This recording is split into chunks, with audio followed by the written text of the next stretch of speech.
Hey, it's me, RoseLaFabuLoca, and we are going to take down white supremacy, one pendejo at a time. This is the Sabe podcast.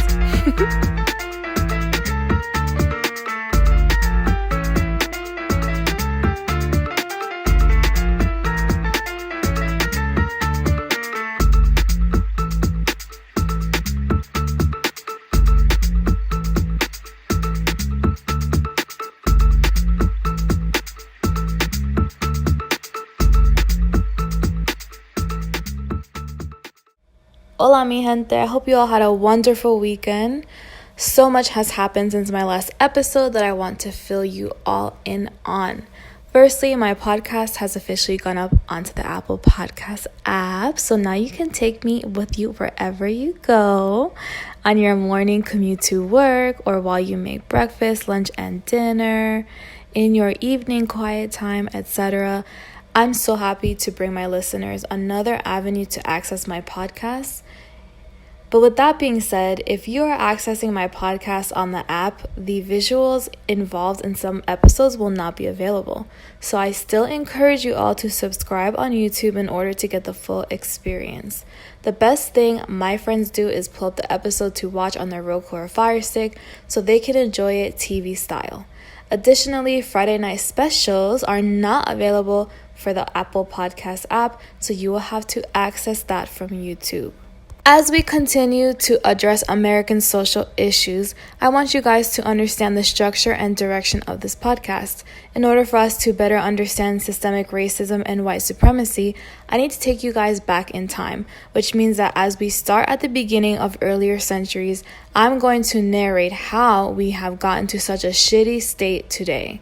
Knowing your history is extremely important in order to write better policy, build strong interracial friendships, and vote responsibly in the voting booth. This podcast is interweaving Black and Hispanic issues because there is so much overlap in our histories that it gives so much more rich context to the issues faced today. Now, with that being said, we are going to dive into Christopher Columbus and him being one of the biggest pendejos that ever lived. One of the biggest quotes that I ever memorized was in my 6th grade social studies class when we said Christopher Columbus sailed the ocean blue in 1492. Sound familiar? There are a myriad of ways that a person of Latin Hispanic origin can endure prejudice and racism. Despite anyone's efforts to look, sound, and act put together, we are consistently judged solely on what society has decided is the Latin prototype. Anything outside of the prototype and people are like, wait, are you sure you're a Latino? You don't look Latino to me. Just goes along with what I was saying last episode. I believe in present times, Latinos have had conversations around breaking stereotypes a lot more than in the 60s, but there is still a ton of work to be done, and I believe that work begins in the classroom. We do a huge disservice to kids across the nation when it comes to what the Department of Education signs off on when it comes to the curriculum we teach. I apply this criticism to all subjects and to the entire way we structure schools in general. However, I find our social studies curriculum to be particularly heinous as fuck because most of it is incorrect. It's distilled into what's comfortable for teachers to talk about and what kind of ill-informed adult we want our children to eventually become. Leaving out information is just as misleading as printing lies. We are leaving kids and teenagers with the impression that Christopher Columbus wasn't entirely a shitty human being by painting a rose-colored image of him. The reality is, these teenagers become young adults who turn 18 and become employed, join our military, and vote. If Christopher Columbus didn't discover America, we wouldn't be here today. That's kind of true. Hispanics would be living in the beautiful lands they came from, and Mexicans would still be in America because Mexico is in North America anyway, and we stole 3/4 of their damn land from them. Native American tribes would be living and thriving in large numbers. African Americans would be living in Africa and wouldn't be grappling with the after effects of slavery and white supremacy. You see, A lot of minorities would be in their homelands and most likely fucking flourishing. It's concerning. We are not thinking long term when we are building these textbooks. We are producing generations of people who are ignorant to the truth and have no idea. The people who know better are the people who are innate researchers, people who go out of their way to dig deeper. Those people are a minority in America. Do you know how many conversations I've had with friends where they're like, well, I just don't feel like it? And they just feel like, well, it's my right to not feel like it. And I'm like, okay, well, it's your right to be stupid. So if I call you stupid, don't be fucking upset if I call you stupid. Because you're walking around spreading misinformation or just being complicit. And then when everything blows up like Black Lives Matter, now all of a sudden you guys are rushing to start educating yourselves. And I understand that everyone gets to that point on their own time period. But it's like a lot of you guys, to be honest, could have accessed this situation a lot sooner because you knew that you had resources at your disposal to be able to know this information. And when you saw the news reports and you saw all the posts and you saw all this and all that, you continued to ignore it because it didn't matter to you, because it wasn't happening to you. And that mentality is something that I just fucking cannot anymore. Like, I'm at the point, like Amanda Steele said, I'm just at the point where like I am done with this shit of like trying to argue down or convince people to give a fuck about Black people, to give a fuck about Hispanic people, to give a fuck about all these issues that have been thrust upon us by white people. Like, if you don't give a fuck, there's not a damn thing that I'm gonna say. You're not gonna subscribe to my channel. You're not going to listen to anything that I say. You're not gonna listen to any of that stuff. You're just going to like my pictures and move on with your life. So I'm those people, I'm done with them. Like, I'm done fucking having to explain to you stuff. Anything that I tell you guys, you can go look up for yourself. It's not like you need me to do this. I'm just like a fucking middleman. And look, how many false articles from satire websites do we see shared on Facebook on a daily basis, which I fucking reference in my episode regarding Cambridge Analytica and Donald Trump's Project Alamo, if you listened to it. And those posts, they go viral, and people on a viral scale believe them because most people are not innate researchers, which is why I'm always pressing everybody around me to use your goddamn phone for more than just social media, to use it more than freaking watching porn and all this stuff that y'all be doing on your phones. You should be using it as a tool to educate yourself as well. There was a point in my life where I stared wide-eyed and with a smile on my face as my social studies teacher gave the enthusiastic, "Where did it all begin?" talk that they love so much. I mean, seriously, every social studies teacher I've ever had was straight fucking geeked about the discovery of America. And being the ignorant child that I was just as excited to listen to how Christopher Columbus sailed the ocean blue in 1492. His name had a ring to it, first of all, and ocean blue and 1492 fucking rhyme. So it was like, oh shit, she's about to fucking lay some fucking gems right now. And I bet whatever teacher or historian came up with that fucking saying felt like a bad bitch. They were like, look what I just fucking came up with. That I realized grown-ass adults across the country were teaching Hispanic and African American kids everywhere about the man whose discovery left generations of their ancestors raped, murdered, infected, colonized, and enslaved. And the cherry on top was that they had us elated about it at that. I mean, we have an entire holiday in America in honor of him, Christopher fucking Columbus Day. Low-key be wondering sometimes if my teachers ever left at the end of the day talking about how wonderful the discovery of America was and felt guilty AF that they had our dumbass minority faces looking up at them as they told us the legend of the man who we celebrate Columbus Day for, who freaking made our entire peoples go extinct. I wonder if they ever felt guilty about that shit. I mean, probably not, because a lot of my freaking social studies teachers were Italian, so they probably didn't give a fuck. Social studies in elementary school is more or less the same regurgitated, watered-down information year after year until you get to high school. In my experience, it felt like we talked about the same content in different ways, and then finally in high school, I was allowed to take something spicier like world history. I'll more or less received the similar rundown, okay? Does this sound familiar? Okay, it went like this. In 1492, let me talk like a white person, hold on. In 1492, Christopher Columbus sailed the ocean blue with the Nina Pinta and Santa Maria, which was provided by the King and Queen of Spain. Columbus intended to travel west under the impression he was to land in Asia. Instead, he landed in the island of Hispaniola. He returned to Spain and later sailed out again in search for more resources. Blah, blah, blah. Then they go into the poor pilgrims and how they were trying to escape religious persecution. And, I'm supposed to talk like a white person. Hold on. And met the Native Americans. And that's why we have Thanksgiving with corn and turkey and blah, blah, blah. The end. Here's the fucking thing.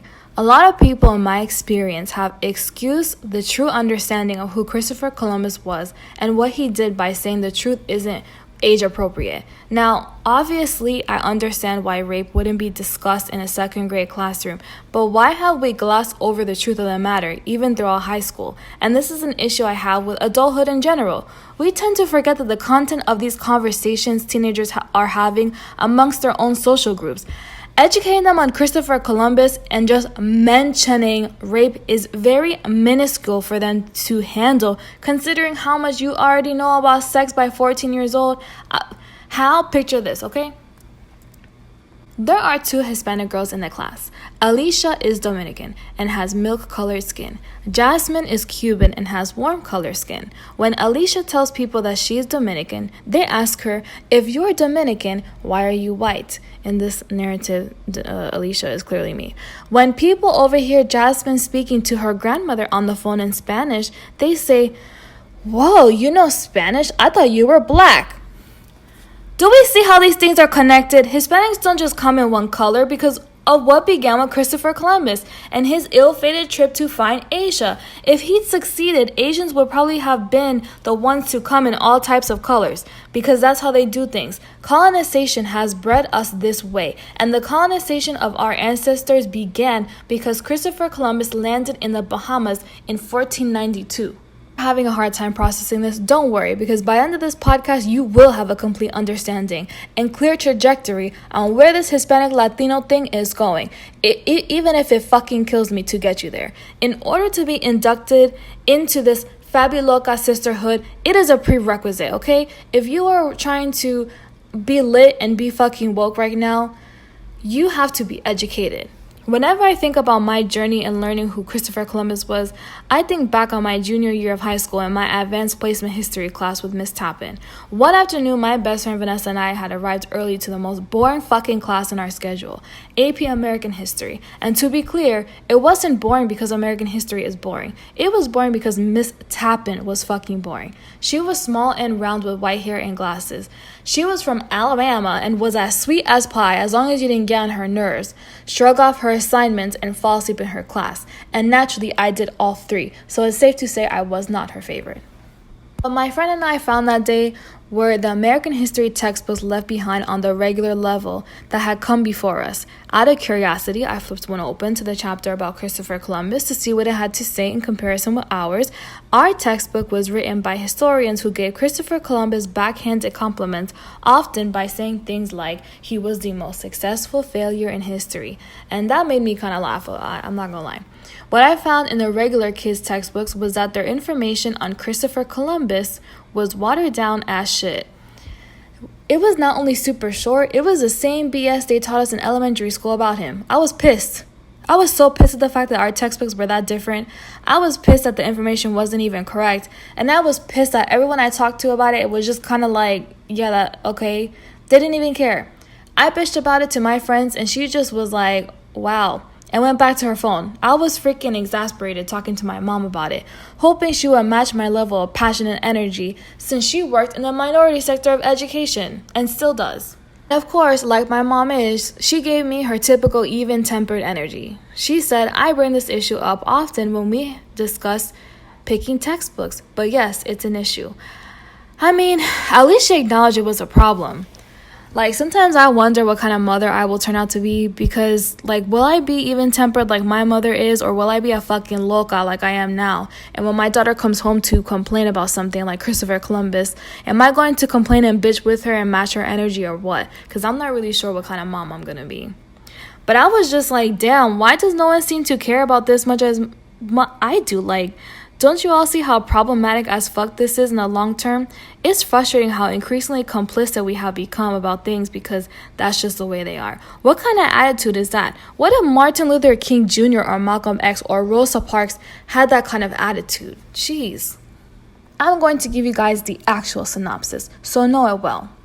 When Columbus sailed the ocean blue in 1492, he landed in what is present-day the Bahamas. And at that time, the native Indians, the Lucayan Taino people, called their land Guanahani, which Columbus took it upon himself to rename as San Salvador because he was all like, fuck the Tainos. He spent 5 months exploring the Caribbean, where he renamed several islands. This included, but not limited to, La Isabela, which is present-day Dominican Republic, Santa Maria de Concepcion, which is Rum Cay Island in the Bahamas, Fernandina, the Galapagos Islands in Ecuador, and Juana, present-day Cuba.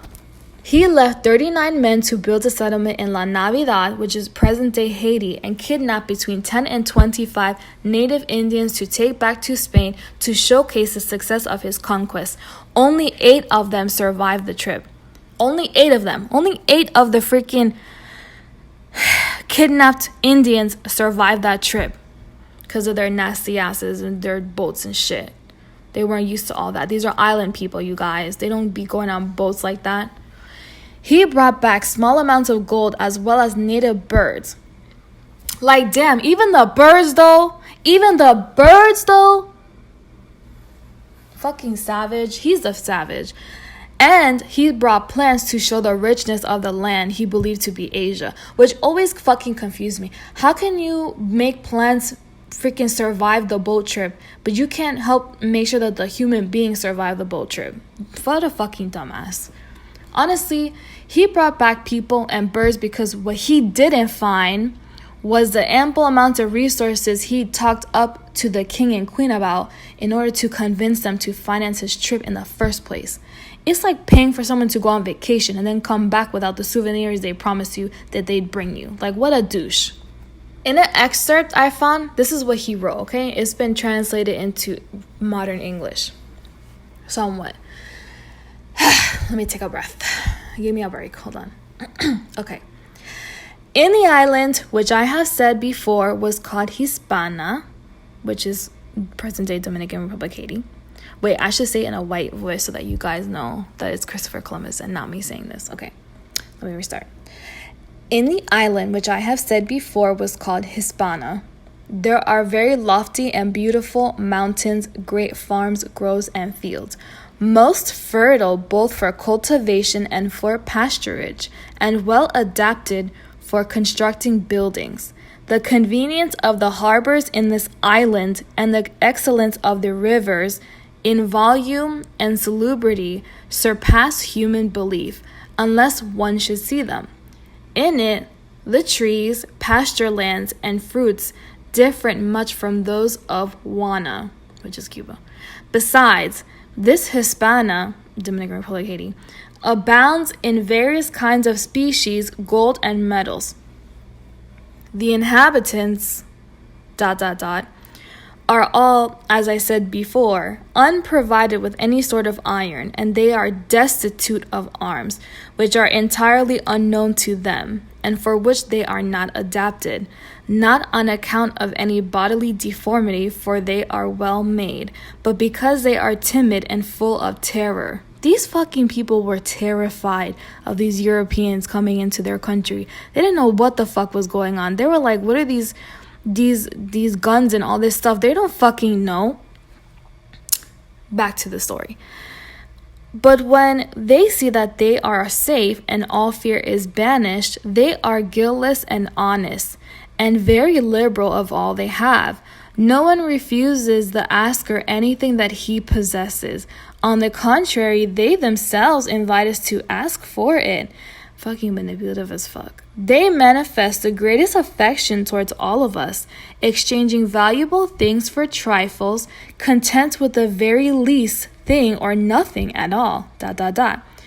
I gave them many beautiful and pleasing things, which I had brought with me for no return whatever, in order to win their affection, and that they might become Christians, and inclined to love our king and queen and princess and all the people of Spain, and that they might be eager to search for and gather and give to us what they abound in and we greatly need. In the letter, he also makes additional argument as to why these native people would be the perfect concoction for enslavement, as he found them to be gullible and ignorant, as you could see in his letter. Let's be super clear about this man's intentions. Columbus wanted fame and fortune, and so did King Ferdinand and Queen Isabella. This is why they sponsored this voyage in the first place, unlike Portugal and England, who turned him down. In his contract with Spain, he was granted 10% of whatever riches he found, and noble title and governorship of whatever lands he came across. That's why he was so thirsty to find gold and land, okay? Because these bitches were gonna make him governorship of those lands, which is ridiculous in and of itself, to come into a land that does not belong to you and decide that you're the governor. This is why white people go into parks and tell Hispanic people that they can't play Spanish music. They have to play American music, like that stupid lady on the video the other day. This is why they have been bred to think that they are the authority on everything. And Christopher Columbus was no different. Around 6 months after his return to Spain, you guys, Columbus returned to the Hispaniola settlement to find it destroyed. He decided to leave his brothers, Bartolomeo and Diego Columbus, behind to rebuild it, along with his crew and hundreds of enslaved indigenous people. He continued west in search of the gold he'd promised the Spaniards and brought along with him a large amount of enslaved Indians. Due to the fact that he didn't find the gold he'd promised Spain, he thought sending 500 slaves to Queen Isabella would help even things out for him. She was horrified by receiving them and returned them back to where they came from. It was a very, this ain't it, chief moment between Columbus and Isabella's professional friendship, to be honest. On this third voyage, he landed in Trinidad in South America before returning back to the Hispaniola settlement. Upon arrival, he found the colonists had staged a violent revolt because they said, fuck these boys, against the Columbus brothers because of their mismanagement and brutal treatment. The situation became so dire that the Spanish authorities were forced to send a new governor to take over. While that catfight was going on, the native Tainos were forced to search for gold and work on plantations, aka they were fucking enslaved in their own land. You're gonna pop into someone else's land, make yourself the governor, and then enslave them. If I could bottle this man's audacity and sell that shit, I'd be a fucking billionaire. So to put things in perspective, it has been said that there was an estimated 250,000 Taino before all of this brutalization happened, and within 60 years after Columbus arrived by mistake, only a few hundred were left. Yeah, we're talking mass extinction of a population of people. Have you seen how berserk everyone went over the possible extinction of bees? Because they're super important. But when we talk about history, we just gloss over or leave out completely the extinction of human beings by other human beings. And then we make a holiday.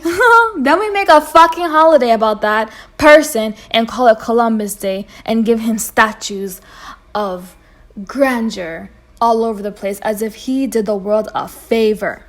Subsequently, Christopher Columbus was arrested and arrived in Spain in chains. Then in 1502, they cleared him of his most serious crimes, which they should not have done in my opinion. And then they stripped him of his noble titles. Boo-hoo. He somehow convinced the Spanish to pay for one last trip across the Atlantic. Fucking greedy fucks. Yep. This viejo that just had to stick his head where it didn't belong wanted one last time to do it again. In his last trip, Columbus arrived in Panama, just some miles from the Pacific Ocean. And this was poetic justice, really. You know why? He was forced to abandon 2 of his 4 ships after damaging storms and hostile natives attacked. Yo. By that point, the Panamanians were probably fucking got a dub from the Dominican Republic. This dude is crazy. They're killing everybody looking for gold. If he rings the doorbell, don't fucking answer. He returned to Spain empty-handed yet again, where he died in 1506. Thank God. So now you understand an important fundamental to all of this, to the whole Ya Tu Sabe podcast, okay? We do not fuck with Christopher Columbus, got it? It's not about being upset that we are black or white or in between now. It's that our ancestors are extinct, okay? We have been victims of slavery and white supremacy for a long time. Alicia is light-skinned and Jasmine is warm-skinned because of their cultural inheritance. That is the why behind why we come in different colors. And I hope that explanation can be a solid fundamental concept to build upon as we continue to address the social issues Hispanics and Black people face in America and all around the world. You are probably 8 episodes in already to my podcast, and your lazy ass still hasn't signed in so you can press the subscribe button. I'm not putting these episodes out on a consistent basis for my health. I already know all this stuff, you guys. This is for you. I'm giving you a bachelor's degree in minority studies, so the least you can do is hit the subscribe button, okay? And yes, I have no shame at all in calling you out. So please, like, subscribe, and share if you care, and tune in next time as we continue to dismantle white supremacy, one pendejo at a time.